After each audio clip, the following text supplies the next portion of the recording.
اگر در مسیر رشد فردی برنامه‌ریزی و هدف گذاری می‌کنی اما یا پایبند به اهدافت نیستی و یا نمی‌دونی چطوری پایبند به اهدافت باشی، توی این ویدیو بهت یاد میدم که مثل ژاپنی‌ها عمل کنی و به همه اهداف و خواسته‌هات برسی. همه ما دنبال تغییریم، دنبال موفقیت و رشد فردی هستیم. کلی هم برنامه‌ریزی می‌کنیم، اما بعد یه مدت کوتاه به روال قبلی برمیگردیم و دوباره سر خانه اولمونیم. همونطوری که میگذره اهداف و خواسته هامونم فراموش میشن و موفقیت و رشد فردی ما هم به خطر میفته. توی این ویدیو از 4 روش و دستورالعمل ژاپنی برای هدف گذاری و پایبندی به اهدافت صحبت میکنم که روش آخر یه استراتژی و روش بی‌نظیر تضمینی هست که تو رو حتما به اهدافت میرسونه. پس تا پایان این ویدیو همراه هم باش و مسیر حتمی رشد و موفقیتت رو رقم بزن. در ابتدای این ویدیو گفتم که ما در مسیر رشد و موفقیت خودمون نیاز داریم تغییر کنیم. به خاطر همین برنامه‌ریزی می‌کنیم و هدف‌های رشد و پیشرفتمون رو انتخاب می‌کنیم. اما بعد یه مدت کوتاه همه اون هدف‌ها رو فراموش می‌کنیم و به خانه اولمون برمیگردیم. پیام این اتفاق تنبلی و بی‌ارادگی نیست، بلکه احساس نیاز شدید به تغییر و ندانستن راه درست برای ایجاد تغییر پایداره. چطور باید راه درست برای ایجاد تغییر رو یاد بگیریم؟ در این ویدیو از راه و روش ژاپنی‌ها که یه سیستم 4 مرحله‌ای هست صحبت میشه. مرحله اول، عادت‌هات را تحلیل کن و عادت‌های جدید بساز. یعنی اینکه از امروز به بعد دقت کن که کجاها چه کاری رو انجام میدید. مثلا یکی از عادت‌های هر روزه شما اینه که به یوتیوب یا سایر فضاهای مجازی و پلتفرم‌های ارتباطی سر بزنید و مدتی رو در اونها سیر بکنید. حالا همین عادت رو کجاها و چه زمانهایی انجام میدید؟ ممکنه متوجه بشید که به محض بیدار شدن از خواب سریع به گوشید رجوع می‌کنی و مدتی رو در فضای مجازی به سر می‌بری. یا نه، وقتایی که بی‌حوصله هستی به سمت فضای مجازی کشیده میشی. همین باعث میشه که مدت زمان زیادی از وقتت رو هدر بدی و هدف اصلیت که در هدف گذاری به سمت موفقیت انتخاب کردی رو فراموش کنی. تکنیک اول ژاپنی‌ها به تو یه آگاهی میده که عادت‌های مختلفت رو تحلیل بکنی و خردمندانه و هوشمندانه این عادت‌های زمانبر فریبنده رو با عادت‌های سازنده جایگزین بکنی.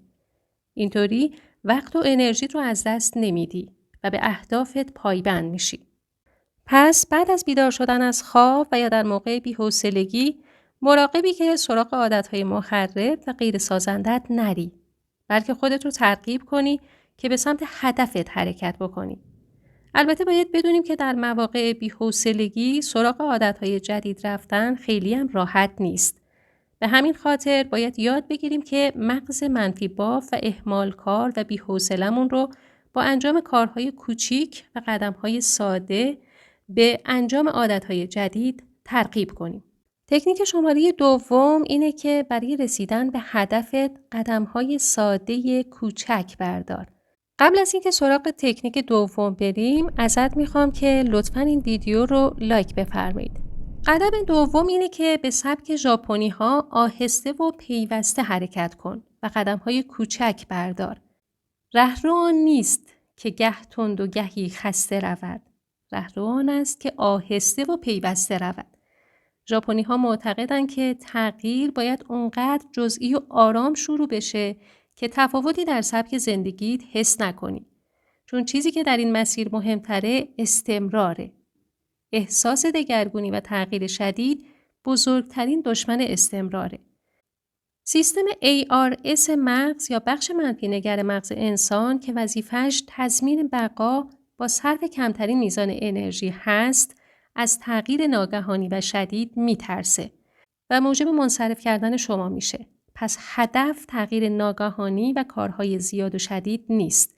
هدف اینه که آهسته و پیوسته برای رسیدن به هدفت گام‌های کوچک و مستمر بردارید. باید بدونید که آهسته و پیوسته حرکت کردن باید در یک چارچوب زمانی مشخص اتفاق بیفته. وگرنه آهستگی قدم‌های شما رو هیچ وقت به مقصد و هدف نمیرسونن. پس مرحله سوم پایبندی به اهداف به روش ژاپنی‌ها تعیین چارچوب زمانی هست. یعنی قدم‌های کوچک و کارهای جزئی رو در چه زمانی باید به صورت مستمر انجام بدید. در چه بازه زمانی باید به صورت مستمر و پایدار این کارها رو انجام بدید. باید اهداف کوچک رو در گیری زمانی قرار بدیم. مثلا در 1 روز، 1 هفته، 1 ماه، 1 سال.